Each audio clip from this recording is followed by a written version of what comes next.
हे मराठी उद्योजकांमध्ये खूप सारं दिसायला लागले मला. इतकी यंग एंटरप्रेन्युअर्स आलेले आहेत ना, जे पछाडलेले आहेत. पण वडापाव विकीन आणि मोठा होईल या उद्दिष्टाने तयार झालेले उद्योजकही आहेत. उद्योजकाला पहिल्यांदा उद्योजक व्हायचं ही मानसिक तीव्र इच्छा असायला पाहिजे. आता सिस्टम जर का मी लावली तर मी फॉलो करायला पाहिजे. बरोबर. मी लोकांना सांगतो की तुम्ही बरोबर 8 वाजता कंपनीत यायला पाहिजे आणि मी 12 वाजता निवांत येतो. तर अकॉर्डिंगली मोठ्या कंपन्या या मोठ्या म्हणूनच सुरू होतात. पण ज्या छोट्या कंपन्या आहेत त्या छोट्या कंपन्या हा स्वतःचा पोटा पाण्याचा व्यवसाय म्हणून सुरू होतात. म्हणजे मी इतक्या लेवलचे मायक्रो उद्योग बघितलेले आहेत की हे सगळ्या उचापती करतात ते करतात दिवसभर, पण महिन्याच्या महिन्याला बायकोला लागणारे खर्चासाठी 10,000 रुपये नाही पोचवू शकत. सेटल झाल्यानंतर आय एम अ किंग या आनंदामध्ये मायक्रो आणि लघु उद्योजक या छोट्या उत्पन्नामध्ये सुद्धा समाधानी होतो, आनंदी होतो. त्याच्या पुढे डोळ्यासमोर असं काहीतरी फार दिव्य करावं वगैरे हे नसतं. तुला तुझा व्यवसाय ही तुझी गरज बनू दे. बरोबर. तू त्याच्यावर फुल्ली डिपेंडंट हो. स्वतःचा व्यवसाय करणं म्हणजे फ्लर्टिंग करणं नाही, इट्स अ मॅरेज. की तुम्ही जोपर्यंत मिनिमम 10 कोटीचा टर्नओव्हर करत नाही ना तोपर्यंत असं तरी नका करू. आणि फोकस जो आहे हा फोकस तुमच्या उद्योगावरती ठेवा. त्याची उद्दिष्ट बदला, मोठ्या लेवलची उद्दिष्ट ठेवा आणि पुढे जायचा प्रयत्न करा.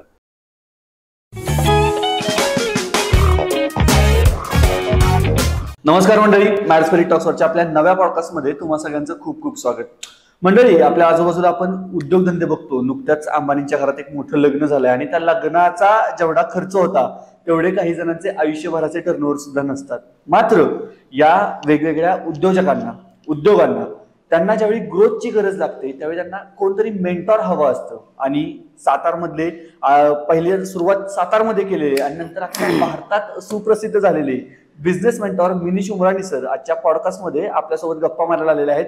मिनीश सर, तुमचं पॉडकास्टमध्ये खूप खूप स्वागत. नमस्कार. नमस्कार सर.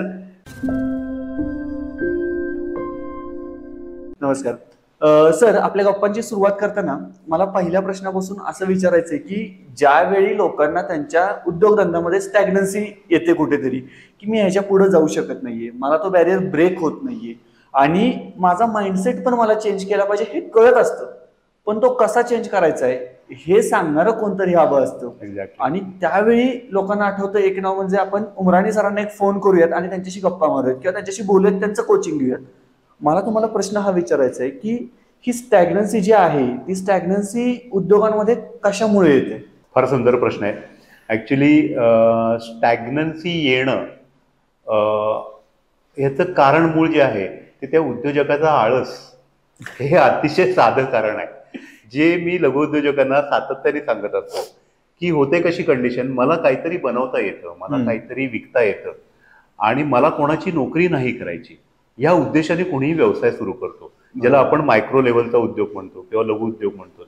इन जनरल ज्या मोठ्या कंपन्या असतात जशा मल्टीनॅशनल कंपन्या आहेत ते कम विथ देअर कॅपिटल. त्यांच्याकडे भांडवल असतं, त्यांच्याकडे सगळ्या व्यवस्थापन असतं. तर अकॉर्डिंगली मोठ्या कंपन्या या मोठ्या म्हणूनच सुरू होतात. पण ज्या छोट्या कंपन्या आहेत त्या छोट्या कंपन्या हा स्वतःचा पोटा पाण्याचा व्यवसाय म्हणून सुरू होतात. बरोबर. प्राथमिकदृष्ट्या आता ह्या व्यवसायाला जेव्हा ते सुरुवात करतात तेव्हा त्यांना जी गोष्ट तयार करता येत असते किंवा जी गोष्ट विकता येत असते त्याच्यामधली त्यातली टेक्निक्स आणि त्याच्यातली स्किल्स त्यांच्याकडे असतात, तेव्हा ते गोष्टी तयार करतात. से फॉर एक्झाम्पल एखादा माणूस म्हणतो की मला मशीन बनवता येतं, सो मी इंजिनियर झालेलो आहे, मी एमटेक आहे, so I will make a machine and sell it, असं होईल. तर एखादा घरी माझी आई चांगली मसाले बनवायचे म्हणून मी मसाले चांगले बनवून घेईन आणि ते मसाले विकेन, या लेवलचा पण विचार असू शकतो. सो एखादा बटाटे वड्याचं चालू करेल दुकान आणि तो गोलीवडा किंवा गोलवडा म्हणून प्रचंड मोठा व्यवसाय करेल. सो तुम्हाला काहीतरी येतं आणि तुमच्या पोटापाण्याची व्यवस्था म्हणून मायक्रो किंवा स्मॉल लेवलचा उद्योग सुरू होतो. त्यांच्याकडे मुळातच भांडवल ही गोष्टच नसते. स्वतःचं भांडवल जे आहे जे आपण घेऊन येतो ते नसते. नाही. बरोबर. मग कित्येक वेळा तर त्यांच्याकडे फॅक्टरीला जागा नाहीये, मग जागा भाड्याने घ्यायची आहे कुठून तरी, कोणाकडची तरी जागा भाड्याने घेतली आहे, कोणाकडनं तरी मशीन आणलेली आहेत. अशा लेवलला ते छोट्या लेवलला काम चालू होतं. आणि ज्या वेळेला जसजसा म्हणजे वयाच्या तरुणपणी हे काहीतरी चालू होतं 25-30व्या वर्षी वगैरे, आणि जेव्हा चालू होतं तेव्हा 1-2 वर्षामध्ये सेल व्हायला लागतो, माहीत व्हायला लागतं सगळं. मग 3ऱ्या वर्षी असं वाटतं की अरे आता पैसे येत आहेत, मग गाडी घेऊया. मग माणूस गाडी घेतो. त्याच्यानंतर मग असं वाटतं की नाही आता आपला बंगला पाहिजे. 5-10 वर्षामध्ये त्या लोकांकडं असे पैसे येतात की जे पैसे आल्यानंतर ते सुखात राहू शकतात. हम्म. फॉर एक्झाम्पल, एखादा माणूस नोकरीला असेल आणि त्याचा महिन्याचा पगार 1 लाख रुपयाचा असेल, तर तो आरामात स्वतःची गाडी घेऊन स्वतःच्या चांगल्या फ्लॅटमध्ये राहू शकतो आरामात. बरोबर आहे, बरोबर आहे. यांची कंडिशन तीच होते. महिन्याला लाखभर 2 लाख रुपये मिळत असतील, दे आर मच हॅपी. मग त्याच्यामध्ये ते गाडी घेतील, मुलांना इंग्लिश मिडियम स्कूलमध्ये पाठवतील, बंगला बांधतील किंवा चांगला फ्लॅट घेतील. या सगळ्या गोष्टींमध्ये ते पैसे टाकत टाकत जातात. तसंच बिझनेसमध्ये नवीन मशीन घे, या गोष्टी करत करत जातात. सर्वसाधारणपणे 40 पर्यंत येतात, तोपर्यंत टर्नओव्हर 5 कोटी 7 कोटीला उड्या मारत असतो. आणि त्यांना जसं मी नेहमी या लोकांना म्हणतो की तसं मी आता उद्योजक आहे, हा एक जो मस्त आनंदाचा जो भाग आहे किंवा जे फिलिंग आहे, त्या फिलिंगमध्ये लोक जातात आणि मग ती औद्योगिक आळसाची निर्मिती करतात. मग ते त्यांच्या कारखान्यामध्ये 12-1 वाजता येतील निवांत. त्यांची गाडी पुसणारा माणूस हा टर्नर पण असू शकेल, की जो कंपनीमध्ये टर्निंगचं काम करतो, तो जेवणाच्या सुट्टीमध्ये जाऊन त्यांची गाडी पुसून येईल. या लेवलला या गोष्टी सगळ्या सेटल झाल्यानंतर आय एम अ किंग या आनंदामध्ये मायक्रो आणि लघु उद्योजक या छोट्या उत्पन्नामध्ये सुद्धा समाधानी होतो, आनंदी होतो. त्याच्या पुढे डोळ्यासमोर असं काहीतरी फार दिव्य करावं वगैरे हे नसतं, कारण उद्देश मुळामध्ये पोटापाण्याचा व्यवसाय म्हणून सुरू केलेला असतो. आपल्याला काहीतरी फार मोठं करायचंय या उद्दिष्टाने सुरू होणारे व्यवसाय जे असतात हे फार कमी असतात, हाताच्या बोटावर मोडणे इतके असतात आणि ते फार स्पीडीली मोठे होतात.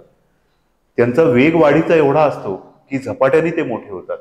पण जे या पद्धतीचे उद्योग असतात ते उद्योग 5-7 कोटीच्या लेवलला येऊन जसा गॅसचा फुगा जर का मी स्लॅबच्या घरात सोडला तर तो वरती जसा जाऊन थडकत राहील, त्याच्या वरती जाणार नाही, आकाशात जाणार नाही, तशीच त्याची कंडिशन होते.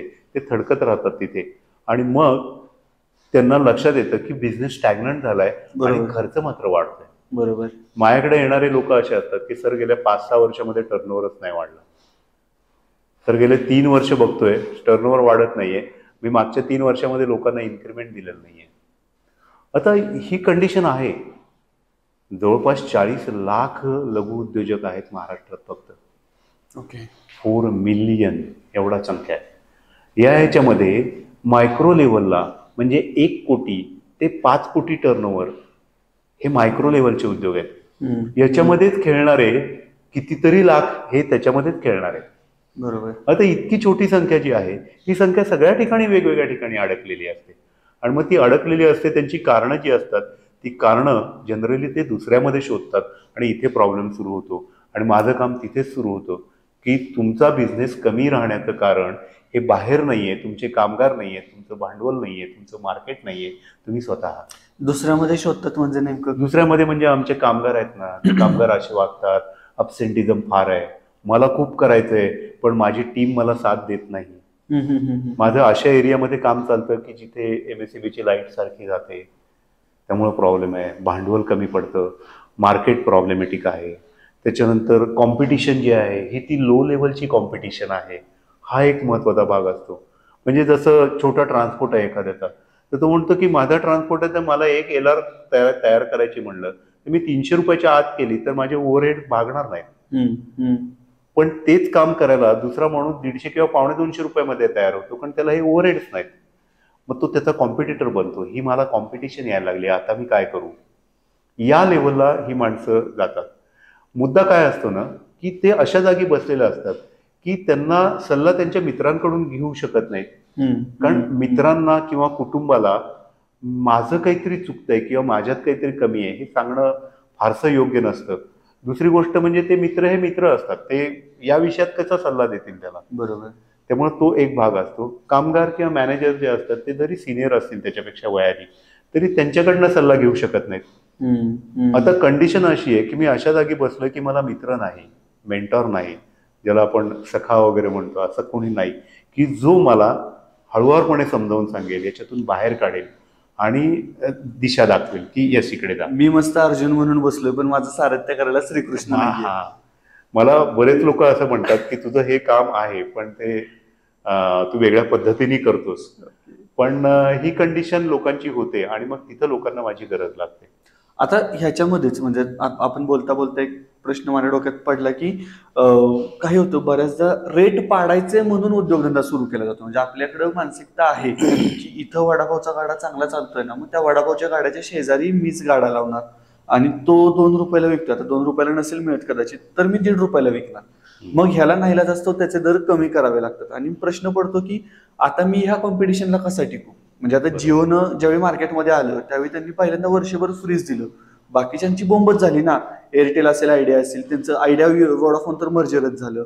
सो मग असे ज्यावेळी प्रश्न तुमच्या समोर येतात त्यावेळी बेसिकली तुम्ही माइंडसेट बद्दल काय सल्ला देता लोकांना, काय सांगता की कशा पद्धतीनं हा प्रश्न टॅकल केला पाहिजे. कारण बऱ्याच लोकांना हा प्रश्न असतो की मी काय करू या परिस्थितीमध्ये. बरोबर बरोबर. अगदी याचं उदाहरण घेऊन सांगेन. येस. साताऱ्यामधलं एसटी कॅन्टीन जे आहे त्याचे मालक मला पूर्वी भेटले. आता या गोष्टीलाही 10-12 वर्ष होऊन गेले. ओके. ते म्हणाले आम्ही इतके वर्ष व्यवसाय करतोय म्हणाले, पण कधी आम्ही फायदा बघितला नाही, म्हणजे प्रॉफिट आम्ही बघितलाय असं कधी झालेलं नाही. मग म्हणलं तुम्ही कॅन्टीन चालवता, मी मॅन्युफॅक्चरिंग इंडस्ट्रीशी काम करतो, तुम्ही माझ्याकडे कसे काय आला. नाही म्हणाले ते एक जण आहेत म्हणाले आमचे मित्र, त्यांनी सांगितलं की म्हणाले यांच्याकडे जा, तुमचा जो असेल तो प्रॉब्लेम सांगा, म्हणून आम्ही आलो.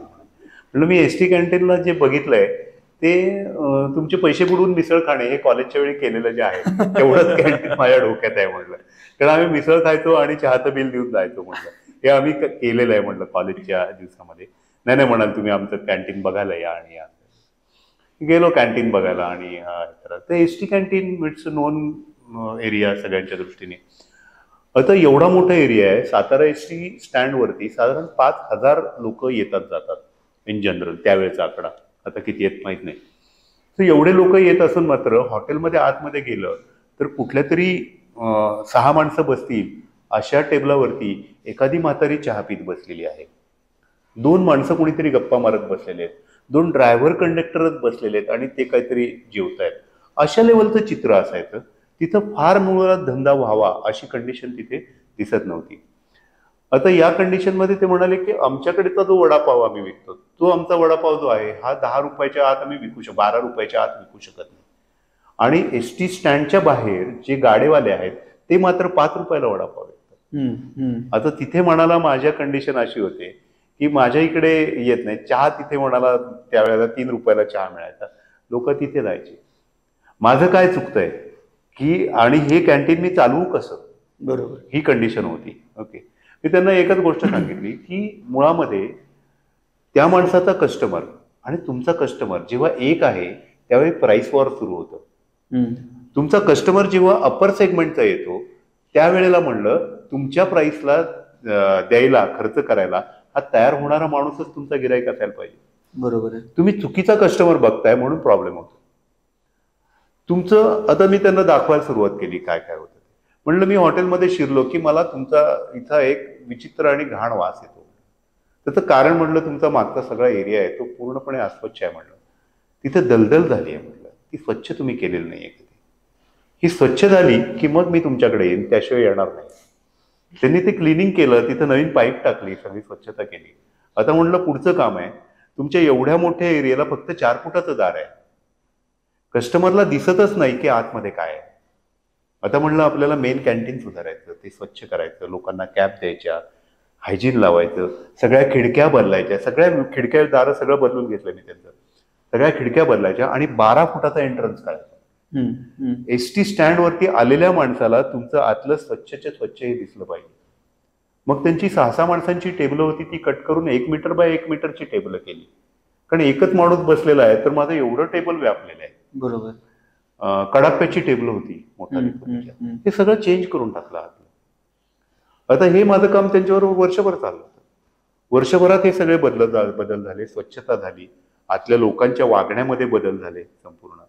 आता त्याच्यानंतर त्यांनी मला जवळपास 6 महिने येऊन सांगितलं तर फायदा बघितला बरं का, प्रॉफिट मिळाला.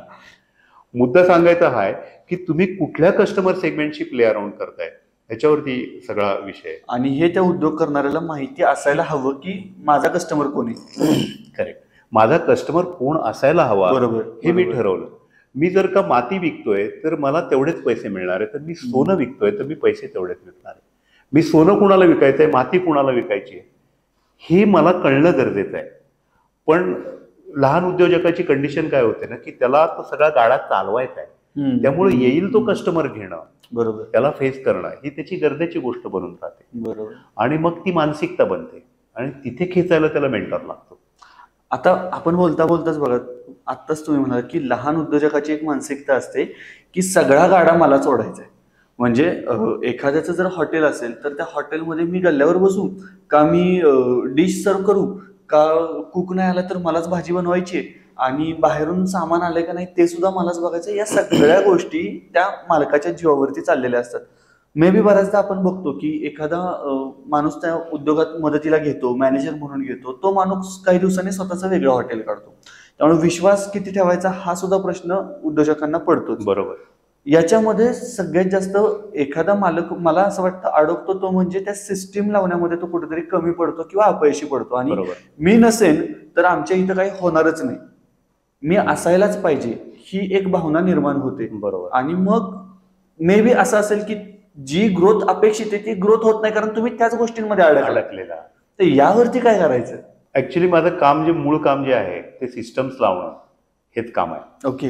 कारण होतं काय की ओव्हरऑल एस्पेशली लघु उद्योगामध्ये, आणि लघु उद्योगात म्हणा असं नाही, त्याच्यापेक्षा मध्यम लेवलचे जे उद्योग आहेत त्याही उद्योगामध्ये, म्हणजे काही कंपन्या माझे जे क्लायंट आहेत ते 100 कोटी 150 कोटी या लेवलला प्ले अराउंड करणारे पण क्लायंट आहेत.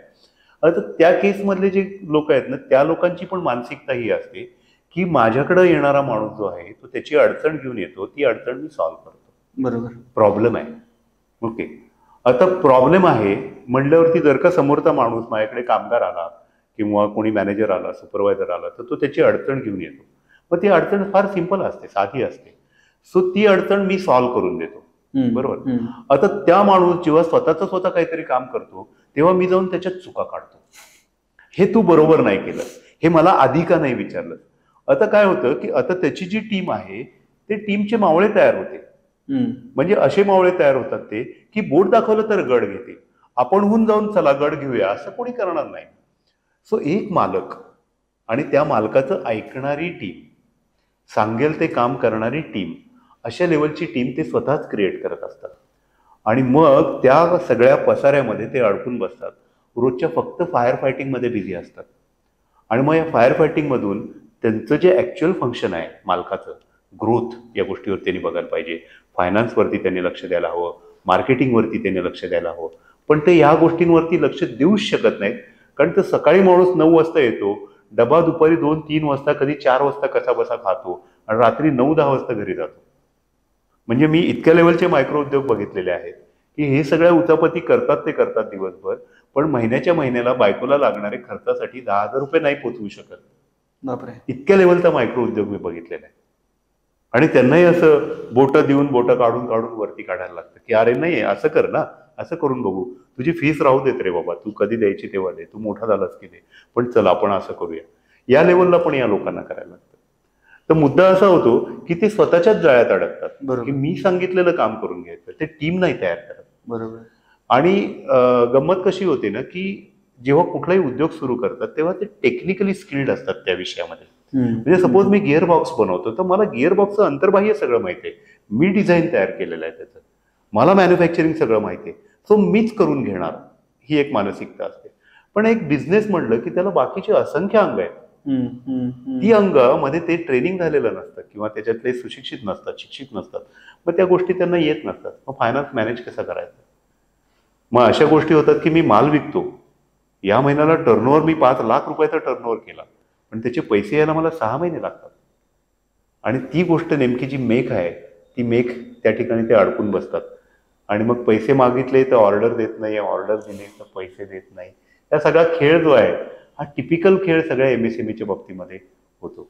सरकारने आता कायदा आणलाय 45 दिवसाच्या आत MSMEला पैसे देणं भाग, बरोबर आहे, ते नाही दिले तर दंड होतो वगैरे. या लेवलला MSMEच्या मागे सरकार आता उभं राहायला लागलंय. अदरवाईज या लोकांचे पैसे मिळवणं आणि पैसे बुडणं हा रेग्युलर भाग असतो. मग सिस्टीम लावण्यामध्ये अडचणी काय आहेत? म्हणजे का सगळ्यांना कळतंय की मला सिस्टीम लावायची, मे बी बऱ्याच जणांच्या डोक्यात चित्र क्लिअर असतं की माझी सिस्टीम कशी असणार आहे, पण ती कागदावरची सिस्टीम प्रत्यक्षात येताना मध्ये जो गॅप आहे तो गॅप कशाचा आहे? मुळामध्ये काय होतं ना की सिस्टीम लावायची म्हणजे काय हेच माहीत नसतं. सिस्टीम पाहिजे, हा. एवढं कळत असतं. ओके. याला काहीतरी सिस्टम पाहिजे राव, हे फार विचित्र होतंय. हे सगळ्या गोष्टी कळत असतात. मग त्याच्यासाठी ते कुठली तरी क्रिटिकल सिस्टीम शोधून काढतात की आपण असं करून बघू, तसं करून बघू, लाईक दॅट. म्हणजे या रेघेच्या पुढं माणसांनी यायचं नाही वगैरे, मग मी लाल पट्टी मारतो वगैरे, असले काहीतरी उद्योग करतात की ज्यामुळे त्यांना वाटतं की मी सिस्टीम केली, पण ती सिस्टीम ते स्वतःच ब्रेक करतात. सिम्पल एक उद्योजक मला फॅक्टरीमध्ये घेऊन गेले आणि आत गेल्यानंतर मला सांगतात, त्यांची हेवी फॅब्रिकेशनची फॅक्टरी होती, 10-15 कोटी टर्नओव्हर.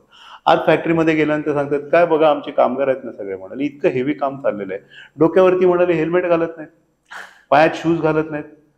म्हटलं सर तुम्हाला मला डोकं नाही की काय, मलाही हेल्मेट नाही दिलं, तुम्ही नाही हेल्मेट घातलं, तुम्ही मला आतमध्ये फिरवताय. म्हटलं तुम्ही नाही हेल्मेट घातलं तर ही लोक नाही घालणार आहेत ना. बरोबर आहे. आता सिस्टम जर का मी लावली तर मी फॉलो करायला पाहिजे. बरोबर. मी लोकांना सांगतो की तुम्ही बरोबर 8 वाजता कंपनीत यायला पाहिजे आणि मी 12 वाजता निवांत येतो, मग तुमची लोक 8 वाजता कंपनीत येणार नाहीत. आता इथे सिस्टम लावणं म्हणजे काहीतरी वेगळं करणं, हा एक फील असतो आणि त्यातलं आपल्याला कळत नाहीये, कोणाकडनं तरी शिकायला पाहिजे किंवा मग आयएसओ करू, आयएसओ घेऊया, अशा लेवलची वृत्ती असते. आता इथे काय होतं की सिस्टीम ही गोष्टच अशी आहे ना की जी निसर्गाची सिस्टीम आहे ना त्याच्यासारखी जगात दुसरी कुठली सिस्टीम नाही. श्वास आपोआप आत जातो, आपोआप बाहेर येतो, डोळ्याच्या पापण्या आपोआप मिटतात, आपोआप योग्य वेळ झाली की सगळ्या गोष्टी होतात, दाढी केस आपोआप येतात. या सगळ्या गोष्टी ज्या आहेत या इतक्या क्रिटिकल सिस्टम्स आहेत की एक गोष्ट होण्यासाठी लाखो आतमधल्या गोष्टी आणि पेशी ऍक्टिव्हेट होतात. बरोबर बरोबर.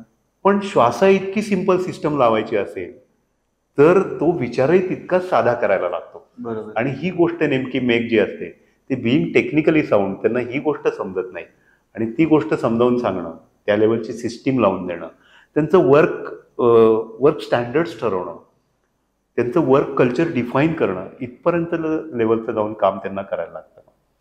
मग सिस्टीम त्यांना हवी असते पण स्वतः फॉलो करायची नसते आणि अदरवाईज फॉलो करायला पण तयार असतात, पण नक्की काय लावून ते कळत नाही ही गोष्ट. आता बोलता बोलता आयएसओचा विषय निघाला आणि मे बी आता थोड्या कंपनी कमी दिसतात, पण एक 7-8 वर्षांपूर्वी बऱ्याच कंपन्या ISO certified, ISO certified, ISO certified. So मला बेसिकली प्रश्न विचारायचे की हे आयएसओचं फॅड आलं होतं का लोक खरंच आयएसओ झाल्यानंतर त्यांना एक वेगळी दर्जा म्हणतो आपण किंवा क्वालिटी बेस्ड असं काहीतरी त्यातून प्रोडक्शन बाहेर पडते, नेमकं आयएसओचं महत्व काय? बेसिकली आयएसओ हे जे इंटरनॅशनल स्टँडर्ड्स जे आहेत त्या अकॉर्डिंगली कंपनी चालते. हे जर का माझ्याकडे सर्टिफिकेट असेल तर मला ऑर्डर्स मिळतील, असा फंडा काही परदेशी कंपन्यांनी सुरू केला. ओके. सुरुवातीला की तिथे कंडिशन अशी झाली की मी तुमच्याकडनं माल घेतोय, भारतीय कंपनी आहे किंवा पाकिस्तानी कंपनी आहे किंवा आणखीन कुठली कंपनी, त्या कंपनीकडनं जेव्हा मी माल घेतो आहे तेव्हा त्या मालाच्या क्वालिटीचा ॲश्युरन्स काय, तर तो ॲश्युरन्स असेल तर तो सर्टिफाय कुणीतरी करायला पाहिजे की दिस इज अ गुड कंपनी. बरोबर. They are following systems. मग ते सर्टिफाय करणाऱ्या कंपन्या त्यांनी जनरेट केल्या. ओके. ज्या टीव्ही लॉईड सारख्या मोठ्या कंपन्या झाल्या, ज्या कंपन्यांनी हे सर्टिफिकेशन देण्यासाठी तुमचा अभ्यास करतील, तुमच्या सिस्टम्स बसवून देतील आणि तुम्हाला सर्टिफाय करतील, तर तुम्हाला ऑर्डर मिळेल. बरोबर. ही कंडिशन जेव्हा झाली त्यावेळेला लोक आयएसओच्या मागे लागले आणि ऑटोमॅटिकली आपोआप आयएसओचा धंदा होऊन गेला. मग ते आता विकत मिळतं. आता विकत मिळतं. अशी. बरोबर.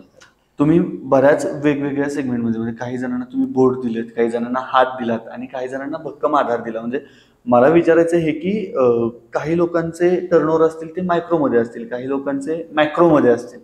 मग अशा वेळी त्यांची माइंडसेट किंवा त्यांची थॉट प्रोसेस याच्यामध्ये काही बदल जाणवला का तुम्हाला? म्हणजे काही लोक असतील ना की जे डिरेक्टली थ्रोनवरती आले असतील किंवा 50-60 कोटी झाल्यानंतरच ते थ्रोनवरती आले, सो ते एक वेगळाच माइंडसेट घेऊन आलेले असतील. आणि काही लोक असे असतील की जे अगदी 1 लाखापासून 50 कोटीपर्यंत आलेले असतील. सो हा माइंडसेट मधला काही बदल तुम्हाला जाणवला का की वेगळ्या टर्नओव्हरला वेगळा माइंडसेट आहे, असं काही जाणवलं? मानसिकता ही टर्नओव्हरवरती जनरली डिपेंडंट नसते. ओके. टर्नओव्हरवरती सवयी डिपेंडंट असतात. म्हणजे सिम्पली उद्योजकाची मानसिकता ही उद्योजक मानसिकता आहे, ट्रेडरची मानसिकता ही ट्रेडिंग मधली मानसिकता आहे, नोकरदार माणसाची ही नोकरदारीची मानसिकता आहे, शिक्षकाची मानसिकता ही शिक्षकाची मानसिकता आहे. सो या मानसिकता ज्या असतात त्याच प्रकारचा व्यवसाय ती माणसं निवडतात. आता माझ्या केसमध्ये मी काही 1000 कोटींच्या कंपन्यांशी रिलेटेड काम केलेलं असेल, पण माझी स्वतःची 1 कोटीची पण कंपनी नाही. कारण मी उद्योजक नाही आहे, माझी मानसिकता उद्योजकाची नाही आहे, तर माझी मानसिकता शिक्षकाची आहे. बरोबर. सो मानसिकता जी असते ती उद्योजकाची मानसिकता ही तुम्हाला ब्राईटली दिसून येते. उद्योजक हा तुम्हाला सहज ओळखू येतो, इतकी त्याची मानसिकता पॉझिटिव्ह असते, सकारात्मक असते. त्याचा टर्नओव्हरशी काही संबंध नसतो. टर्नओव्हरमुळे बदलतात ते त्याच्या सवयी बदलतात.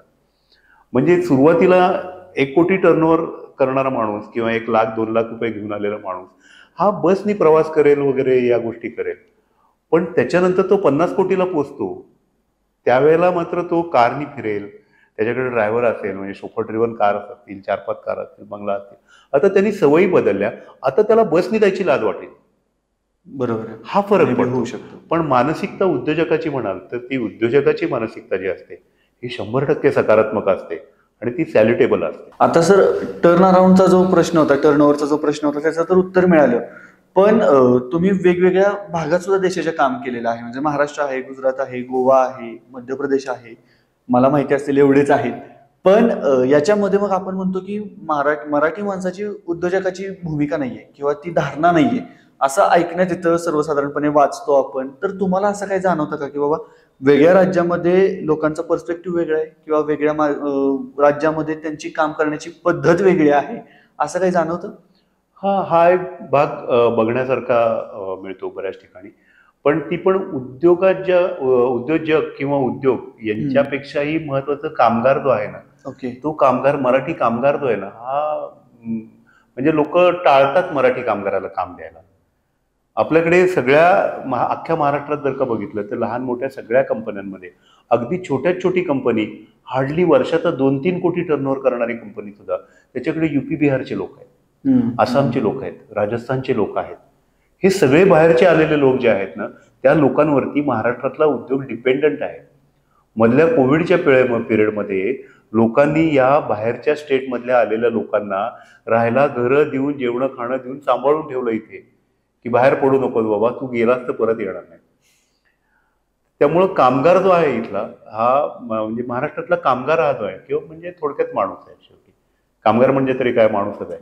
तर माणूस जो आहे ना, हा माणूस आळशी आहे मुळामध्ये. मग मराठी माणूसच जर का बऱ्यापैकी आळशी असेल तर एखादा उद्योजक आळशी असतोही, किंवा त्या लेवलला त्याचं काम चालतंही. मग आता जसं म्हणलं तसं मुळामध्ये त्याची व्हिजनच कमी असते, किंवा त्याचं उद्दिष्ट फार मोठं नसतं की मला हे काही करायचं आहे. या लेवलला उद्दिष्ट मोठं नसेल, तसं फॉर एक्झाम्पल दांडेकर साहेबांसारखे लोक घेतले, कॅमलिन, मला एवढी मोठी कंपनी करायची, किर्लोस्कर आहेत आपल्याकडे, उदाहरण आहेत. म्हणजे मराठी उद्योजकांची खूप सारी उद्योग आहेत. आता चितळेंसारखा उद्योग, हा दूध विकणारे भाऊसाहेब चितळे मी माझ्या डोळ्यांनी बघितले स्वतः. आज तो व्यवसाय कुठल्या कुठे काही 1000 कोटींच्या पलीकडे निघून जातो. या लेवलला विषय नेणारे पण मराठी उद्योजक आहेत. सो असे खूप सारे मराठी उद्योजक आहेत की जे मोठे झालेले आहेत, मोठे होतात. मराठी लोकांना पण उद्योग करायचा आहे, असं नाही आहे अजिबात की मराठी लोकांना उद्योग करायचा नाहीये. ती जी पूर्वीची म्हण होती, किंवा आपण विनोदी पुस्तकांमध्ये वाचतो की मराठी दुकानदार दुकान काढतो आणि काही दिवसांनी म्हणजे दुकानात आलेलं गिराईक हे त्याला कटकट वाटते आणि मग दुपारी 1 ते 4 दुकान बंद ठेवतो वगैरे. हे सगळ्या ज्या होत्या ह्या पूर्वीच्या कदाचित घडलेल्या गोष्टी असतील. आता मराठी उद्योजक आहे हा खूप मोठ्या प्रमाणावर बदललेला आहे. त्याची व्हिजन ब्रॉड व्हायला लागलेली आहे, त्याला कळायला लागले.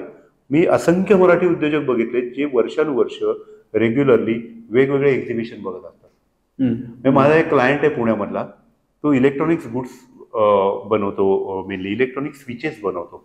तर माय क्लायंट आहे तो, त्यालाही आता 10-15 वर्ष होऊन गेली. तो माणूस दर महिन्यामध्ये परदेशवारी करतो आणि काही फिरायला जातो असं नाही.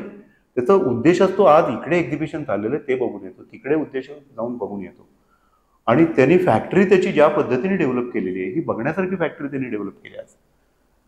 त्याच्या जो ज्या रूममध्ये बसतो त्या रूममध्ये फळ्यावरती कुठलं मशीन घ्यायचं हे लिहिलेलं असतं. Is continuously buying machines. आणि पूर्णपणे फॅक्टरी त्यांनी जी आज त्याच्याकडे, म्हणजे मी त्याची कंपनी जेव्हा सुरू झाली तेव्हा तो आणि त्याची बहीण एवढी 2च माणसं तिथे होती कामाला, आणि तिसरा मी, काही शहाणपणा सांगायला त्यांना. तो अशा लेवलची कंपनी माझ्या डोळ्यात देखत वाढत होता. आज 150 माणसं काम करतात त्याच्याकडे. 3 फ्लोअरची कंपनी आहे पूर्ण. आता हे मराठी उद्योजक जे आहेत ना, हे असंख्य उद्योजकांसमोर उदाहरण आहे. बरोबर. तसंच महाराष्ट्रात MSMEचं जे डिपार्टमेंट आहे ते पण सिरियसली एफर्ट्स घेत आहे. महाराष्ट्रामध्ये नॅशनल प्रोडक्टिव्हिटी काउन्सिल सारखी जी व्यवस्था आहे ती सिरियसली एफर्ट्स घेत आहेत की ही युनिट जी आहेत ही युनिट्स तरली पाहिजेत, मोठी झाली पाहिजेत. सो पूर्वीच्या काळचा जो मराठी उद्योजक होता जरा आळशी किंवा रिलॅक्स लेवलला, आता तसं फार कमी व्हायला लागलंय. आता मराठी उद्योजक जागा झालाय, चांगले चांगले उद्योग करतोय. आणि रादर कुठली IT ची मोठी कंपनी ती पर्सिस्टंट, देशपांडे नावाचा मालक आहे, हो. मराठी माणूस, अमेरिकेसारख्या ठिकाणी त्याची ऑफिसेस आहेत आणि दुसऱ्या कंपन्या ॲक्वायर करतायत जाऊन. आज काही हजार कोटीला जाऊन पोहोचतात. स्वच्छ मराठी बोलणारा माणूस आहे, मराठी वागणारा माणूस आहे, घरामध्ये रेग्युलर फोडणीची पोळी खाणारा माणूस आहे. सो ही मराठी माणसं जी आहेत ही मराठी माणसं आहेत, ही मोठी मोठी उदाहरणं आहेत. आणि आता जे लहान लहान उद्योजक आहेत ना ती अशा प्रकारची उदाहरणं डोळ्यासमोर घेऊन चालली आहेत. बरोबर बरोबर. म्हणजे मी कितीतरी छोट्या छोट्या इंडस्ट्रीज बघतो, त्यांनी टाटा, त्याच्यानंतर किर्लोस्कर अशा लोकांची फ्रेम्स करून त्यांच्या रूममध्ये लावलेत की हे माझे आदर्श आहेत, मला इथं जायचं. मला ऍक्च्युली त्याबद्दलच प्रश्न विचारायचा होता की आपण ज्यावेळी आदर्श बघतो ना त्यावेळी आपल्याकडे बहुसंख्य लोक, म्हणजे समजा कंपॅरिझन केलंच तर अंबानीपेक्षा टाटांना जास्त प्रेफरन्स देतात की मला यांच्यासारखं व्हायचंय. असं का, किंवा टाटांना का लोक जास्त प्रेफर करतात, किंवा विश्वास तेवढा कसा काय त्यांनी निर्माण केला एक ब्रँड म्हणून? तुमचा काय स्टडी झाला त्याच्याबद्दल? हे असे एस्पेशली म्हणजे टाटांचं जेव्हा उदाहरण दिलं त्यावेळेला टाटा ही company is a trust basically. आणि रिलायन्स किंवा हे जे आहेत त्यांचे प्रॉफिट्स जे आहेत हे सगळे पर्सनल लेवलला जातात आणि टाटांचे प्रॉफिट जे आहेत ते ट्रस्ट लेवलला जातात. ओके. तर टाटांनी जी ट्रस्ट निर्माण केलेली आहे ना ती ट्रस्ट, त्यांची सचोटी जी आहे त्या सचोटीमुळं निर्माण झालेली ट्रस्ट आहे टाटांची. आणि त्यामुळं टाटांवरती लोकांची बिलीफ क्रिएट झालेली आहे. सो टाटा इज ट्रस्ट हे तयार झालेलं आहे. ते बाकीचे उद्योग आपण नावं न घेतलेली बरी, बाकीचे मोठे उद्योग जे आहेत त्यांचे चावटपणे वेगवेगळ्या पद्धतीने चालू असतात. जसं मोबाईलचा रिचार्ज कोणाचं तरी लग्न होतं म्हणून वाढतो. सो हे टाटा नाही करत. रादर अशी काहीतरी अफवा आहे का खरं ही गोष्ट मला माहित नाही, BSNL टाटाची घेतली ही न्यूज लागल्यावरती BSNLचं गिराईक वाढायला लागलं. So he this is a trust. He trust build होते आणि ही फार छोट्या लेवलपासून बिल्ड. पण परत एकदा म्हणजे मला मुळापाशीच यायचंय ते म्हणजे हा ट्रस्ट कसा बिल्ड करायचा. म्हणजे आता मी नवीन उद्योजक आहे, मी पहिल्यापासून सुरुवात करतोय, तर अशा काही छोट्या गोष्टी आहेत का की ज्यामधून माझ्या कस्टमरला वाटेल की अरे आपल्याला हे खायचंय ना किंवा ही गोष्ट घ्यायची आहे ना तर आपण माधवकडे जाऊयात. हा ट्रस्ट कसा बिल्ड करायचा? तुमची सचोटी जर का असेल ना तर ती तुमच्या देहबोलीपासून सगळ्यामधून ती प्रसारित होत असते. Okay okay. मी खरा माणूस आहे याचा बोर्ड मला गळ्यात लावायला लागत नाही. तुमचा व्यवसाय, आता साताऱ्यातले खूप साऱ्या व्यवसायांचं असं उदाहरण घेता येईल की ह्या माणसाकडनं फळं घेतली ना तर ती चांगली असतात, ह्या माणसाकडं फळं नका घेऊ. आता हे कसं काय व्हायला लागलं तर हे अनुभवानी होत असतं. जसं आपल्या ग्राहकाला वेगवेगळे अनुभव येतात अकॉर्डिंगली त्या गोष्टी होत राहतात. ते साधा शेंगदाणेवाला जो आहे त्यांनी परवा 25 वर्ष साजरी केली की यार माझी शेंगदाण्याची 25 वर्ष झाली. आता त्याचा व्यवसाय त्यांनी बोलवलं नाही म्हणून मी त्याच्याकडे गेलो नाही, पण त्याच्या व्यवसायाला एवढी कपॅसिटी आहे की he can grow like anything. पण त्याची सचोटी ही अशी आहे की त्या बेसिसवरती पुण्यापासून लोक त्याच्याकडे येऊन शेंगदाणे घेऊन जातात. बरोबर, ही कंडिशन आहे. सो सचोटी जी असते ही फ्लो होत असते. तुम्ही व्यवसाय जेव्हा तुमचा जितका सचोटीने कराल तितकी ट्रस्ट तुमची बिल्ड होत जाते. नाही मे बी या छोट्या छोट्या गोष्टी ज्या पुढे जाऊन खूप मोठ्या बनतात, त्यामुळे पहिल्यापासून या गोष्टी लक्षात ठेवल्या पाहिजेत. करेक्ट. सर मला आणखीन एक प्रश्न आहे, तो म्हणजे बऱ्याचदा काय होतं की एखादी गोष्ट करायची असते, इच्छा खूप असते, पण प्रोकास्टिनेट होत राहते ती गोष्ट की आज करू, आज वेगळंच काम येतं काहीतरी, उद्या करू, उद्या परत आणखीन वेगळंच काहीतरी काम येतं. आणि एका पॉइंटला आपला टर्नओव्हर किंवा आपल्या समोर येणारे चॅलेंजेस असे असतात की मीच करू शकतो, माझ्याशिवाय दुसरं कोण हे काम करू शकत नाही. आणि मग जे ऍक्च्युअली करायचंय ते काम पुढं पुढं पुढं पुढं ढकललं जातं. बरोबर. सो ही जी प्रोसेस आहे, हा जो माइंडसेट आहे तो बदलण्यासाठी काय केलं पाहिजे? बेसिकली असं म्हणलं जातं की there is no time good for improvement. म्हणजे माझ्याकडे भरपूर ऑर्डर्स आहेत, तुम्हाला वेळच नाहीये, आणि माझ्याकडे कमी ऑर्डर्स आहेत, तुम्हाला मूड नाहीये, अशी कंडिशन होते. आता या केसमध्ये तुझा जो प्रश्न आहे त्या याच्यामध्ये मला काहीतरी करायचं आहे, मोठं करायचं आहे किंवा मला टर्नओव्हर वाढवायचं आहे थोडक्यामध्ये सिम्पली, अशी मला इच्छा पण असते. पण ती इच्छा असते, तिचं गरजेमध्ये रूपांतर जोपर्यंत होत नाही तोपर्यंत बदल होत नाही.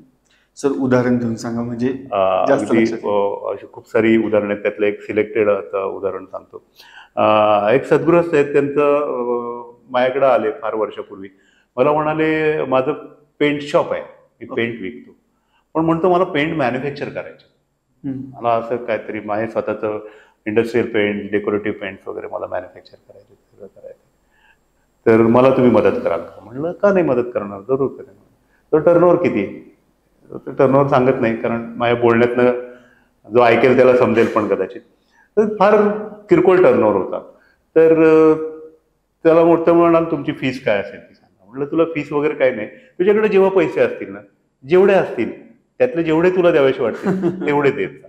ओके, अशा लेवलला त्याचं काम सुरू झालं. मी जाऊन बघितलं तर त्याचं कामाचं स्वरूप असं होतं की त्याचं पेंटचं दुकान होतं. पेंट मॅन्युफॅक्चर करायची आयडिया असल्यामुळं त्याच्याशी रिलेटेड काहीतरी फॉर्म्युले करणे वगैरे त्याच्यासाठी छोटी लॅब केली होती त्याने. आणि त्याच्या व्यतिरिक्त त्याच्याकडे गॅसची एजन्सी होती, तिथून काही ना काहीतरी चालू होतं. त्याच्या व्यतिरिक्त त्याचं वॉलपेपरचं एक दुकान होतं. मी सगळे त्याचे अकाउंट्स घेऊन बसलो. यातल्या दोन्ही एजन्सीमधनं त्याला फायदा येत नव्हता, पेंट विकूनही फायदा येत नव्हता, आणि त्रिस्थळी त्याचं लक्ष जात होतं. पहिली गोष्ट केली त्याला की म्हटलं तुला आता काय होतंय, इकडून नाही पैसे आले तर इकडून येतात, नाहीतर इकडून येतात. You are not fully dependent on your own business. बरोबर. तुला पेंट मॅन्युफॅक्चर करायचे तर तू त्याच्यावरती डिपेंडंट जोपर्यंत होत नाही, तुझं कुटुंब त्याच्यावरती डिपेंडंट होत नाही, की आता हे नाही विकलं तर मी खाऊ काय, ही कंडिशन येत नाही, तिथं गरज निर्माण होते. आता तुला इथे पैसे नाहीयेत तर इथे आहेत ना, इथे नाहीयेत तर तिथे आहेत ना, आणि तिन्ही मिळून जे उद्योग आहेत ते सगळे लॉसमध्येच चाललेले आहेत. मी त्याला सांगितलं हे दोन उद्योग पहिल्यांदा बंद कर, जागा विकून टाक, भाड्याने घेतलेले तिथं भाडं बंद करून टाक, आतला माल विकून टाक. त्याला या दोन्ही उद्योग बंद करायला लावले. तेव्हा त्याच्या लक्षात आलं की गॅसचे सिलेंडर जितके आहेत असं समजत होता 300 काहीतरी, प्रत्यक्षामध्ये 50 ते 60 सिलेंडर केव्हाच चोरीला गेलेले होते. सो हे लॉसवरती राहिलेले असतात. आता त्याची गरज निर्माण झाली की मी फक्त हेच काम केलं तर मी करू शकतो, जगू शकतो. सो जेवढे म्हणून आता छोटे छोटे उद्योजक आहेत त्यांना मी तेच सांगत असतो की तुम्हाला इच्छा आहे, जोपर्यंत त्याचे तुमची गरजेमध्ये रूपांतर होत नाही तोपर्यंत होत नाही. आणि मग तुम्ही लक्ष इकडे तिकडे नका देऊ. मी हे पण करतो, मी ते पण करतो, म्हणजे सिम्पली मी कुठला तरी फूड प्रॉडक्ट तयार करतो आणि कुठल्या तरी दुकानाच्या बाहेर जाऊन तिथे काहीतरी किरकोळ चखणा विकणारं दुकान चालू करतो. It is something meaningless. तुम्ही या गोष्टी जेव्हा करायला जाता तेव्हा ऑटोमॅटिकली तुमचं स्वतःच्या मूळ गोष्ट जी तुम्हाला मोठी करायची आहे त्याच्याकडे दुर्लक्ष व्हायला लागतं. आता ह्याच्यावरून परत मला डोक्यात किडे खूप वळवळत असतात. त्यामुळं आपल्याकडे एक म्हण आहे, म्हणजे इंग्लिशमध्ये म्हणतात की तुम्ही जॅक ऑफ ऑल असता पण मास्टर ऑफ नन असता. तर मग तुमच्या लेखी तुम्हाला काय वाटतं की एकाच गोष्टीत मास्टर असणं योग्य आहे का 2-3 गोष्टी केल्या पाहिजेत उद्योजकांना? उद्योजकाच्या दृष्टीने उद्योग हा महत्वाचा गोष्ट आहे, दॅट इज प्रायोरिटी. बाकी छंद म्हणून काही सांभाळू शकतो माणूस, पण तो छंद गोष्टी खूप, पण तो छंद हे लक्षात ठेवायला पाहिजे. अगदी सिम्पली द्यायचं तर कन्सल्टन्सी हा माझा स्वतःचा व्यवसाय आहे, पण त्याच्या व्यतिरिक्त मला वेगवेगळे छंद आहेत. मी पूर्वी नाटक करत असे, 13 वर्ष मी नाटक केलेलं आहे, मी लिहितो, माझी पुस्तकं प्रसिद्ध झालेली आहेत, पण हे सगळे छंद आहेत. माझी प्रायोरिटी माझ्या व्यवसायाला आहे, त्यातनं वेळ मिळाला तर मी या सगळ्या छंदाच्या गोष्टी करतो, अन्यथा मी छंदाच्या गोष्टीला वेळ देत नाही. सो प्रायोरिटी जे मोठं करायचंय तिथं फोकस करायला हवं, आणि तो फोकस केला तरच ती गोष्ट मोठी, तो लेझर फोकस पाहिजे. नाहीतर मग तण उगवलं की आपोआप पीक करपायला लागतं. बरोबर आहे. आता सर आपल्या पॉडकास्टच्या शेवटच्या टप्प्याकडे येते ना, मला तुम्हाला विचारायचं की बऱ्याच उद्योजकांसोबत डील केल्यानंतर असे काही वियर्ड एक्सपिरियन्सेस आले का की जे लक्षात राहिले की अरे हे वेगळंच होतं काहीतरी, मग ते चांगलं असेल किंवा निगेटिव्ह असेल पण ते लक्षात राहिलं की वेगळं काहीतरी होतं त्याच्यामध्ये, असे कोणते एक्सपिरियन्सेस होते का? वेगळं किंवा वियर्ड इन द सेन्स, एक मोठं काम होतं माझ्याकडे. ते कामाच्या केसमध्ये त्याची फीस, मोठं काम म्हणायचं म्हणजे कंपनी पण मोठी होती, अजस्त्र कंपनी होती, त्यांची फीस पण अजस्त्र होती, म्हणजे मजबूत पैसे ते मला देत होते आणि शोधून काढून मला घेऊन गेले होते. म्हणजे असं नव्हतं की मी काहीतरी मार्केटिंग करायला गेलोय आणि त्यांच्याकडे गेलेलो आहे, अशी कंडिशन नव्हती. तर त्यांच्या केसमध्ये जेव्हा काम सुरू केलं तर सिम्पली जर का त्या समोरच्या माणसाने मला पैसे दिलेले आहेत आणि माझं ऐकण्यासाठी पैसे दिलेले आहेत, तर he has to listen me. बरोबर. आणि तेवढा एक प्रकारचा माज मी करतो, म्हणजे तू नाही केला तर माझं ऐकणार नाही. बरोबर. सो त्याच्या इथं कंपनीमध्ये जेव्हा काम करत होतो तेव्हा त्याची प्रॉडक्टिव्हिटी जवळपास 35 ते 40% या लेवलला प्रॉडक्टिव्हिटी आली. आणि ती राईज करायची म्हणलं तर त्यांच्या इथं कंपनीमध्ये जी कंडिशन होती ती कंडिशन ते वेगळ्या दृष्टीने ऍसेस करत होते आणि मी वेगळ्या दृष्टीने ऍसेस करत होतो. मी त्यांना सांगत होतो 35 ते 70% तर मी तुम्हाला 3 महिन्यात करून देतो, फक्त मेंटेनन्स मला करून द्या, क्लिअर करून द्या. त्यांचं म्हणणं होतं की मेंटेनन्स नाही, मी मला तू 2 नवीन मशीन घ्यायला सांग, मी ती घेतो. आता it was totally aspect different. आणि आम्ही समोरासमोर मिटिंगमध्ये बसलो होतो, त्यांची 6-7 लोकांची डायरेक्टर्स किंवा सिनियर मॅनेजर, GM वगैरे असे सगळे मिटिंगला बसले होते. आम्ही असे समोरासमोर बसले होतो आणि ते मला डायरेक्ट म्हणाले की मिनिस्टर म्हणाले मी सांगतो ते ऐका, तुम्ही असं काम करा तर होईल ते. म्हटलं सॉरी, मी तुमचं ऐकायसाठी तुमच्याकडून पैसे घेत नाही. म्हटलं मी सांगितलेलं ऐकलं आणि 3 महिन्यामध्ये मी सांगितलेला रिझल्ट नाही आला तर मी निघून जाईल. पण म्हणलं तुम्ही आत्ता सांगत असाल की तुम्ही माझं ऐका, तर मी तुमचं ऐकायला तुमच्याकडे आलेलं नाही. कारण तुम्ही म्हणलं जे बुडतंय जहाज त्या जहाजात बसलाय, मी विमानातून तुमचं जहाज बघतोय आणि कुठं बुडतंय ते मी बघतोय. म्हणलं हा फरक म्हणलं तुम्ही लक्षात घ्या. तो माणूस काही 1000 कोटीचा माणूस, सो त्याला ते असंही झेपलं नाही, तो लाल झाला. आणि त्याचे सगळे स्टाफ शेजारी बसल्या, समोर बसल्या. सर म्हणलं असं असेल तर म्हणलं मी काय तुमचं ऐकू शकत नाही, आपण काम थांबूया. त्याच्यावर तो म्हणाला की ओके सर, काम थांबूया. माझ्या लॅपटॉपची बॅग काढली, त्याच्यामध्ये त्यांचे पुढच्या 3 महिन्यांचे चेक माझ्याकडे होते, ते चेक त्यांना परत केले, तिथं निघून आलो. It was a sheerly weird experience for me. पण it was a big sum. आणि त्यावेळी माझ्याकडे तेवढं एकच काम होतं आणि ते काम बंद झाल्यानंतर मला पैसे कुठनं आणायचे, गरज निर्माण झाली. गरज निर्माण झाली त्या वेळेला. मग मी परत हातपाय वाढायला लागलो. अदरवाईज मोठं काम आलेलं आहे, चलो निवांत करता येईल, असं अशा लेवलला होतं. हे तुम्ही बोलत असताना माझ्या लक्षात आलं की मे बी त्या मीटिंगमध्ये जे लोक असतील त्यातले काही लोक असतील की ज्यांना त्यांच्या बॉसचं पटलं असेल आणि काही लोक असतील की त्यांना त्यांच्या बॉसचं नसेल पटलं, पण त्यांनी समोर जाऊन सांगितलं नसेल की बाबा पटलं की नाही पटलं. आणि यातल्या काही लोकांना ज्यावेळी बॉसने विचारलं असेल की मी केलं ते योग्य का, हो हो हो अगदी बरोबर, असंच म्हणणार, हो हो हो अगदी बरोबर. हे जे येसमॅन आहेत आजूबाजूला, हे येसमॅन ओळखायचे कसे? ती बिरबलाच्या वांग्याच्या गोष्टीसारखी केस आहे. म्हणजे अकबर बादशाहला एकदा जेवायला बसले होते बिरबल वगैरे असे सगळे, आणि वांग्याची भाजी केली होती. सो बिरबल म्हणजे अकबर बसलाय, बेगम बसलाय, बिरबलाच्या जागा घेवी बिरबलाच्या अकबराच्या शेजारी. ते जेवता जेवता अकबर म्हणाला की अरे वा काय वांग आहे म्हणाला. बिरबल म्हणाला येस, वांग ही फार म्हणाला उत्कृष्ट वनस्पती आहे आणि वांग हे खाल्ल्याने सौंदर्य वाढतं, वांगे खाल्लं तर आरोग्य संपन्न माणूस होतो वगैरे. काय सांगतोस म्हणाला. हो म्हणाला, वांग्याचे खूप गुण आहेत वगैरे. असेच काही दिवस जातात. काही दिवस झाल्यानंतर पुन्हा नेमकी वांग्याची भाजी असते, ती भाजी खराब झालेली असते. अकबर म्हणतो अरे काय वांग फार घाणेरडा पदार्थ. बिरबल लगेच म्हणतो अतिशय घाणेरडा, जनावर सुद्धा खात नाहीत म्हणाला, ह्या लोकांनी आपल्याला खायला घातलेलं. अकबराला क्लिक होतं. म्हणतो मागच्या महिन्यामध्ये तू मला वांग्याचे एवढे सगळे गुणधर्म सांगितले होतेस, आता तू ते जनावरांना खायला घालायला निघालाय, हा काय प्रकार आहे. म्हणाल मी अकबराची नोकरी करतो, वांग्याची नाही. सो हे लोक असतात ना, हे लोक त्याची नोकरी करत असतात. सो अकॉर्डिंगली त्यांना त्याचा उदो करणं गरजेची गोष्ट असते. But such type of people call me again. ते मला फोन करून सांगतात की सर आमचं साहेब ऐकत नाहीये, पण हे करायला पाहिजे होतं. I also understand. ओके. आणि दुसरा गमतीशीर एक्सपिरियन्स जो आला तो फारच सकारात्मक होता. म्हणजे तो इतका गमतीशीर होता की एकदा माझ्या एका क्लायंटनी मला फोन केला, पुण्यातल्या क्लायंटनी, आणि तो पण मोठाले एक्झॉस्ट फॅन वगैरे बनवतो, म्हणजे अजस्त्र एक्झॉस्ट फॅन बनवणं वगैरे चालतं, फॅब्रिकेशनचं काम आहे. तर त्याच्या इथं खूप सारा फरक पडला होता त्याच्या कंपनीला, आणि त्यांचं काम संपून मला 2-1 वर्ष झाली होती. त्याचा अचानक फोन आला. म्हणलं अरे सर बरेच दिवसांनी फोन केला वगैरे. तर म्हणाले अरे तुला एक फोन येईल तर तू फोन घे जरा, ते अननोन नंबर आहे. म्हणलं घेईन की. म्हणलं असं काय अननोन म्हणजे माझ्या दृष्टीने अपॉर्च्युनिटी. म्हणलं अननोन फोन आला तर मी पहिला घेतो. म्हणलं ओळखीचा असेल तर नंतर घेतला तरी चालतो. म्हणलं पण म्हणाले घे. म्हणलं काय. ते म्हणाले तुला एक मुरली नावाच्या माणसाचा फोन येईल. म्हणाले मी बाकी काही सांगत नाही, बाकी तू बोल, मी आता गडबडीत आहे. म्हणलं ठीक आहे. फोन आला तर जवळपास तासा-दीड तासांनी फोन आला. म्हणलं आय एम मुरली स्पीकिंग वगैरे असं त्यांनी त्याच्या पद्धतीने चालू केलं. I am calling from L&T construction.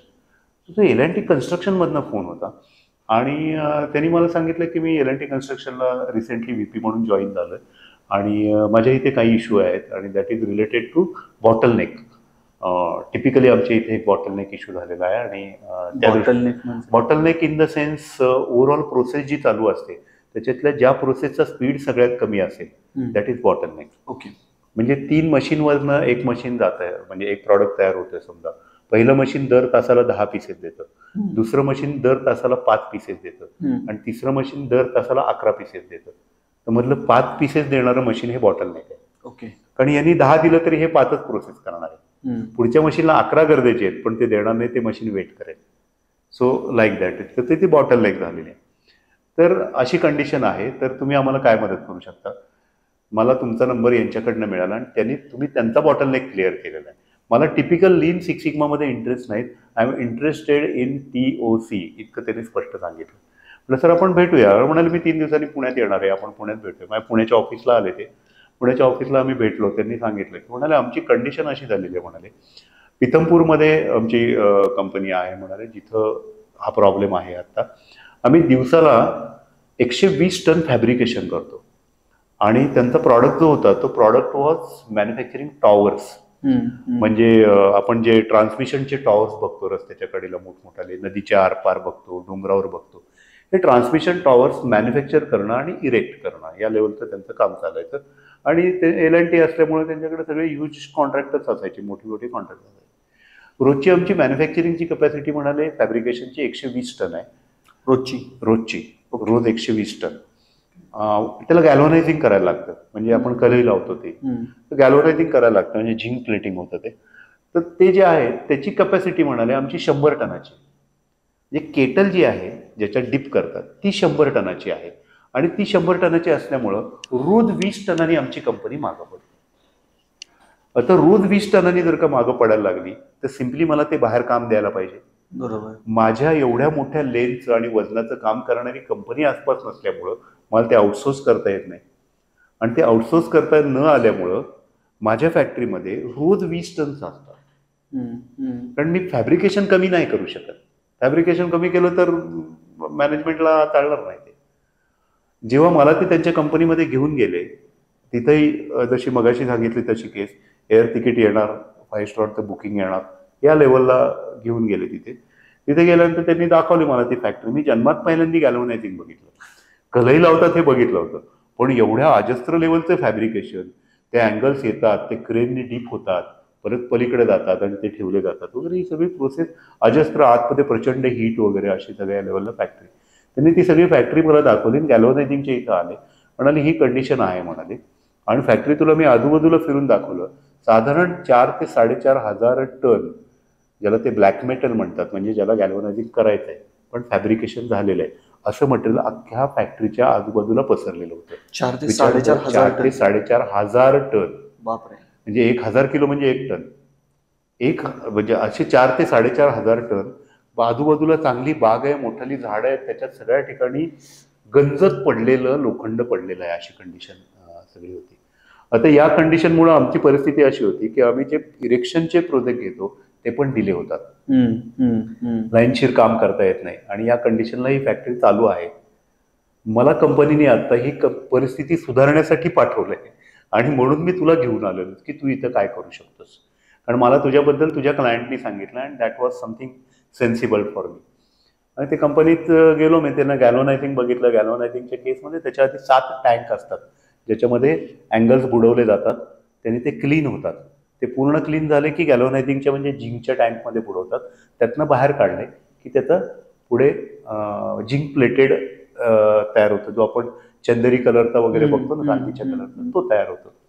तर या कंडिशनमध्ये डिपिंग होत येणारे जे आहे ते क्रेननी डिपिंग होत होतं. एका क्रेनच्या वेळेला, म्हणजे एका क्रेनच्या राऊंडमध्ये साधारण 1.25 टन एवढं मटेरियल पकडलं जातं जे त्याला अडकवलेलं असतं. ते टँक बुडवत येतं आणि फायनली गॅल्व्हनायझिंगला डिप करतं. त्याला बरोबर मी घड्याळ लावून बसलो होतो. डिपिंगचा टाइम जो होता तो फक्त 3 मिनिटाचा होता. जिथं ऍक्च्युअल व्हॅल्यू ऍड होते, ज्याला आम्ही म्हणतो की व्हॅल्यू ऍडिशन, प्रत्यक्ष त्याचा फॉर्म बदलण्याचं काम जे होतंय गॅल्व्हनायझिंगचं, ते फक्त 3 मिनिटाचं होतं. पण ही क्रेन जी सगळा प्रवास करून यायची ती तो गॅल्व्हनाइज केलेला पीस उचलायची आणि पलीकडे नेऊन ठेवायची. या सगळ्या प्रोसेसला 15 मिनिटं लागायची. सो एका तासामध्ये ते ऑटोमॅटिकली 5 टन प्रोसेस करू शकायचे. 20 तास फॅक्टरी चालायची, बाकी मेंटेनन्स आणि सगळं असायचा. ऑटोमॅटिकली 100 टन प्रोसेस करायचे. आणि याच्यामध्ये बदल होईल आणि हे म्हणजे याच्यात काही होऊच शकत नाही या लेवलला त्यांची टीम आलेली होती. हरलोय आता, हरलोय, संपलं. याच्यात काही होऊ शकत नाही. बरोबर. नवीन टँक टाका, नवीन केटल टाका तर होईल. नवीन केटलसाठी इन्व्हेस्टमेंट प्लॅन पण मंजूर झालेला होता. इथपर्यंत सगळीची गोष्ट झाली होती. सो व्हीपीनी मला ती सगळी प्रोसेस दाखवली आणि म्हणाले इथं तू काय करू शकतोस. मी ती सगळी बघा, म्हणजे किती वियर्ड आणि इतकं गंमतशीर एक्सपिरियन्स होता. म्हणलं सर ही जी केटल आहे ते कपॅसिटी म्हणलं तुम्हाला 100 टन कोणी सांगितली. ते म्हणाले गेले 35 वर्ष काम करतात इथे म्हणाले. आणि हा जो गॅल्व्हनायझिंगचा हेड आहे तो हेड 15 वर्ष याच जागी काम करतोय म्हणाले. Is head of galvanising. तो पण होता आमच्यासमोर, he was some Christian. So तो म्हणाला हे नाही होऊ शकत. केटल 100 टनाची आहे. जगातला रूल आहे, जगातला थंब रूल, जितक्या टनाची केटल तेवढ्या टनाचं daily production, is a thumb rule. तोपर्यंत आम्ही बोलत होतो तोपर्यंत चहा आला म्हणून. आम्ही सगळे साहेब लोक असल्यामुळे आम्हाला गप्पामध्ये वगैरे चहा दिला. बाकीचे लोक प्लॅस्टिकच्या ह्याच्यात पितात वगैरे असं चाललं. माझा चहा संपला, चहा चांगला होता म्हणून मी त्याला म्हणलं अरे परत चहा दे. तर त्याने चहा दिला आणि त्यांनी ओघानी माझ्या उष्ट्या कपामध्येच परत चहा टाकला, कारण मीच पिला होता तो.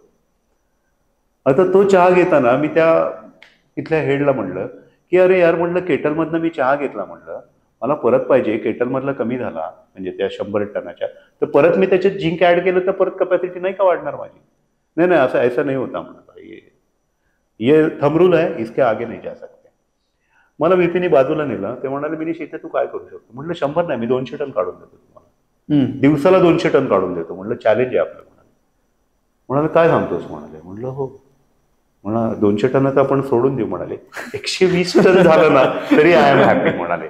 कारण त्यांच्या दृष्टीने हा एक्सपिरियन्स फारच काहीतरी विचित्र होता की कोणीतरी माणूस येतो आणि तो सांगतो की तुम्ही 15 वर्ष करताय ते मूर्खपणा करताय. So it was something miraculous. तो म्हणलं तू 2-3 दिवस राहशील का इथे. म्हणलं काय हरकत नाही, राहतो म्हणलं. 2-3 दिवस राहिलो मी तिथे. सगळी प्रोसिजर बघितली त्यांची. म्हटलं मी उद्या चाला तुम्हाला, म्हणजे जायच्या दिवशी तिसऱ्या दिवशी मी त्यांना सांगितलं की मी इथं तुम्हाला आज किती प्रोडक्शन काढून देतो ते आपण मोजूया, म्हटलं किती होतंय ते बघूया. त्या दिवशी आम्ही 182 टन प्रोडक्शन काढलं त्यांच्या डोळ्यात देखत. बापरे. सगळ्या टीमनी दिवसभरामध्ये तासाचा रिपोर्ट आम्ही घेत होतो. आम्ही तिथनं नंतर जेवायला गेलो, सगळं गेलो. तासात तिथला सुपरवायझर रिपोर्ट देत होता मला. आणि 182 टन आम्ही काढलं. The game was very simple. 15 मिनिटाच्या एका रोटेशनमध्ये मी 1.25 टन प्रोसेस करत होतो. मी तिथल्या फक्त कॉन्ट्रॅक्टर टीमला सांगितलं की तू 15 म्हणजे एका तासामध्ये 4 राऊंड करतो, एका तासामध्ये 5 राऊंड कर, 120 टन होईल. आणि it was not something big. 15 मिनिटाच्या ऐवजी 12 मिनिटात सायकल संपली पाहिजे. त्याच्यासाठी तू काय करशील. माझं काम असतं मी प्रश्न विचारतो. तो म्हणाला सिम्पल आहे सर, आम्हाला असं कोणी सांगितलंच नाही कधी. मी सांगतो ना आता. ते म्हणाला सिम्पल आहे म्हणाल सर, इकडची क्रेन आणि तिकडची क्रेन वेगळी ठेवली म्हणाला. मी डीप करत येतो, याच्यामध्ये गॅल्व्हनायझिंगला सोडतो आणि परत जातो. दुसऱ्या बाजूची जी क्रेन आहे ती येईल, हे डीप केलेलं घेऊन जाईल, तोपर्यंत मी हे घेऊन येऊन डीप करेन. दर 3 मिनिटांनी मी डीप करू शकतो. त्यांनी पहिल्यांदा एक्झरसाईज केला. त्या एक्झरसाईज मध्ये त्यांनी 5च्या ऐवजी 6 राऊंड केले होते. असं त्याला कॉन्फिडन्स आला आणि त्याला मजा यायला लागली, कारण त्यांचं जे पैसे असतात ते सगळे टनावर असतात. आता एवढं टनेज वाढलं की आपल्याला पैसे जास्त मिळणार. He was happy. दुसऱ्या दिवशी आम्ही 182 टन काढलं. व्हीपीने ऍब्सोल्युटली मला मिठी मारली तिथे. म्हणाला Minish I have never expected such type of miracle. त्यांचा एमडी आला नंतर L&Tचा, म्हणजे त्यांचं काम चालू झालं. मी 1.5 वर्ष त्यांच्याबरोबर काम करत होतो. L&Tच्या एमडीने मला तिथे येऊन हे केलं आणि माझ्यासमोर तिथल्या प्रोडक्शन हेडला, प्लांट हेडला वगैरे दम दिला. आता 160 टनाच्या खालती गेला तर आणि 60 टन प्रोडक्शन वाढणं, दॅट टाइम रेट होता 70,000 रुपये टन. जेव्हा माझं काम संपलं त्याच्यानंतर दुसऱ्या का तिसऱ्या वर्षी तिथल्या त्या हेडचा मला फोन आला होता. तर म्हणाला दॅट टाइम हर दिन का 40 लाख से जो टर्नओवर बड़ा है वो वैसा ही है आज तक. अभी उसके नीचे जाएगा तो मेरा जॉब जाएगा. सो ह्या मिरॅक्युलस गोष्टी जेव्हा घडतात ना तेव्हा मला आनंद तर नक्कीच मिळतो की आय हॅव डन समथिंग मस्त, मजा आहे अशा टाईपचा. आणि त्या लेवलचे एवढ्या लेवलचे रिझल्ट सगळ्या ठिकाणी नाही मिळत. बरोबर. It is something different. बरोबर. आणि ती फार सोपी गोष्ट असते बऱ्याच वेळा. आणि ते केल्यानंतर मे बी आपल्याला वाटत नाही की अरे एवढी सोपी गोष्ट होते, पण ती त्यावेळी खूप मोठी वाटली ना. हो. तब्बल 82 टनानं वाढणं फरक होतो. हा मिरॅक्युलस होता. Miraculous. बरोबर आहे. मग सर, एवढा विस्तृत अनुभव घेतल्यानंतर तुम्हाला अशा 2-3 गोष्टी काय सांगता येतील की ज्या एखाद्या उद्योजकासाठी मस्ट आहेत, ह्या बघितल्या पाहिजेत किंवा ह्या अंगी असल्याच पाहिजेत, नाहीतर तू स्वतःला उद्योजक म्हणू नकोस, असं तुम्ही कोणत्या गोष्टी सांगाल? इन जनरल मी गमतीत नेहमी जे सांगतो उद्योजकांना की तुम्ही जोपर्यंत मिनिमम 10 कोटीचा टर्नओव्हर करत नाही ना, तोपर्यंत असं तरी नका करू की मी उद्योजक आहे, माझं व्हिजिटिंग कार्ड पाहिजे, माझं प्रायव्हेट लिमिटेड कंपनी पाहिजे. Don't go for that. त्या सगळ्या बाकीचे छान जोकी मजा आहेत ते सगळ्या बाजूला ठेवा. फोकस. आणि फोकस जो आहे हा फोकस तुमच्या उद्योगावरती ठेवा. त्याची उद्दिष्ट बदला, मोठ्या लेवलची उद्दिष्ट ठेवा आणि पुढे जायचा प्रयत्न करा. कुठल्याही उद्योजकाचा मुळामध्ये उद्दिष्ट काय याच्यावरती सगळ्या गोष्टी ठरतात. आणि उद्दिष्ट तितकी लघु असतात की दर महिन्याला मला 1 लाख रुपये येतात, त्याच्याऐवजी 2 लाख रुपये यायला पाहिजेत राव, कारण मला आता मुलाला परदेशी पाठवायचं. आता उद्दिष्टच छोटं झालं, मग तेवढं आलं की त्याच्यामध्ये लोकांना आनंद वाटायला लागतो. म्हणून उद्योजकाला मी कायम, म्हणजे जेवढ्या MSME बरोबर मी काम करतो, प्रत्येक ठिकाणी माझं मॅक्झिमम काम त्याच्या कंपनीपेक्षाही त्या मालकाबरोबर जास्त काम चालू असतं. मी त्याच्या डोक्यात इंजेक्शन देण्याचे जास्त प्रयत्न करत असतो की तू तुझं उद्दिष्ट बदल, तू हा विचार कर, तुला तुझा व्यवसाय ही तुझी गरज बनू दे. बरोबर. तू त्याच्यावर फुल्ली डिपेंडंट हो. स्वतःचा व्यवसाय करणं म्हणजे फ्लर्टिंग करणं नाही, इट्स अ मॅरेज. तुम्ही त्याच्याशी तितक्या लेवलला कनेक्ट असलं पाहिजे, म्हणजे तितकी त्याला सँक्टिटी असायला पाहिजे त्या गोष्टीला. मी कंपनीत केव्हाही येतो, मी कंपनीतनं केव्हाही जातो, मी 4-4 दिवस कंपनीत नसतो तरी चाललेलं असतं. मग माझा व्यवसायही तेवढाच असतो, कारण मी त्याच्यावरती एफर्ट्सही तेवढेच घेतो. मी वाटेल ते करेन आणि माझी कंपनी चालू आहे. त्याला तुमची सिस्टीम डिपेंडंट काम करायला, कंपनी करायला, त्याच्यासाठी तुम्हाला 2-4 वर्ष घालणं गरजेचं आहे. ती जेव्हा घालता तेव्हा ती कंपनी तेवढी होती. बरोबर. तो उद्योजकाला पहिल्यांदा उद्योजक व्हायचं ही मानसिक तीव्र इच्छा असायला पाहिजे. ती नसेल तर फोर्स्ड उद्योजक जे होतात ते पण बघायला मिळतात. ते खूप सारे उद्योजक आहेत की काही नोकरी नाही मिळाली, काय नाही मिळाली, मग आता काय करायचं म्हणून चालू केलं, चालायला लागलं राव. मग आता छान चाललंय सगळं, आमचं मस्त चाललंय, काय झालं काय नाही. त्यांच्याकडनं पैसे घेतली, गाडी घेतली, ड्रायव्हिंग येतच होतं, मग ड्रायव्हिंग तर चालू केलं. मग वाटलं की त्याला ड्रायव्हिंग शिकवू आपण, म्हणून ड्रायव्हिंगचं माझं इन्स्टिट्यूट सुरू झालं. लोक यायला लागली. आता छान चाललंय, वार्षिक कोटभर रुपये तरी धंदा करतो. ओके, किती वर्ष आले? 5-25 वर्ष आले की टर्नओव्हर तेवढाच आहे, पण छान चाललंय. आता तिथे त्याचं उद्दिष्टच नव्हतं काही. बरोबर. त्याला काही नाही मिळालं म्हणून तो उद्योजक झाला. जसं पानटपरी निघाली जाते की वडापावचा गाडा निघतो, कुठून निघतात? पण वडापाव विकीन आणि मोठा होईल या उद्दिष्टाने तयार झालेले उद्योजकही आहेत. बरोबर.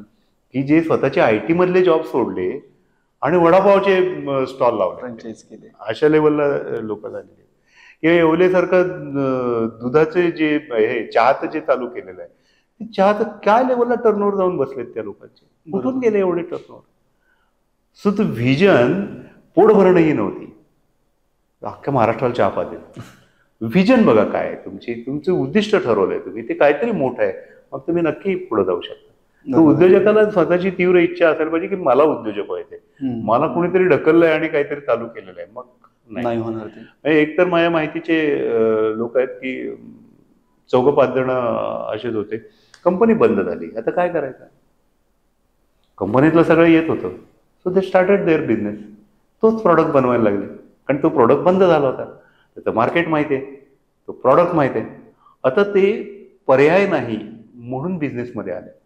पण बिझनेसमध्ये आल्यानंतर जेव्हा त्यांना लक्षात आलं की अरे आपण योगायोगाने किंवा लकीली इकडं आलोय, पण आपण फार चांगल्या गोष्टींमध्ये आलेलो आहे, आता आपल्याला उद्योजक म्हणून प्राईड मिळू शकेल. आज ती कंपनी, क्लायंट आहे माझे, भारतामध्ये 60% एवढा स्पेअर्सचा बिझनेस जो आहे ठराविक प्रॉडक्टमधला, मी प्रॉडक्टचं नाव सांगत नाही, हा 60% बिझनेस साताऱ्यासारख्या शहरातून करतात. 60% बिझनेस हा साताऱ्यातून माल जातो त्यांना, जो स्पेअर्सचा बिझनेस आहे सगळा. आता झाले पोस्ट, जॉब गेला, काय करायचं? मग चला 4-5 जण एकत्र येऊ आणि कंपनी चालू करू. आता ती कंपनी या लेव्हलला पण जाते त्यावेळेला उद्योजकाला आपण उद्योजक म्हणून जन्माला आलोय हे कळायला हवं केव्हा तरी. आणि ते त्याला कळलं आणि त्याचा उद्योग हा त्याचा गरज बनला तर तो फोकस होतो. फोकस झाला तर. आणि हे मराठी उद्योजकांमध्ये खूप सारं दिसायला लागलं मला.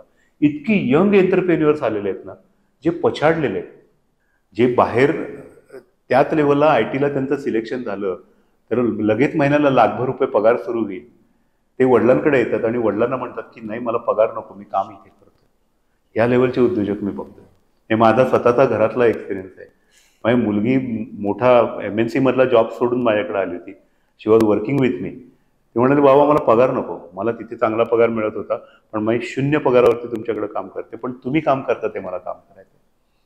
सो अशा लेवलचे उद्योजक पण येऊ लागलेले आहेत.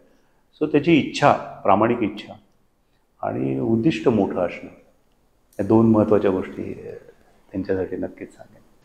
ओके सर, वेळ आलेली आहे आणि येस तुम्ही आला खूप छान पद्धतीनं बऱ्याच इन्साइटफुल गोष्टी आम्हाला सांगितल्या आणि होपफुली आपण पुढच्या एका पॉडकास्टमध्ये पुन्हा भेटू ज्यावेळी आपल्यासोबत एक गेस्ट असतील असं आपण अनाउन्स करूया. त्यांनी अजून कल्पना नाहीये पण बघूया आपण मॅनिफेस्ट करायला काही हरकत नाही.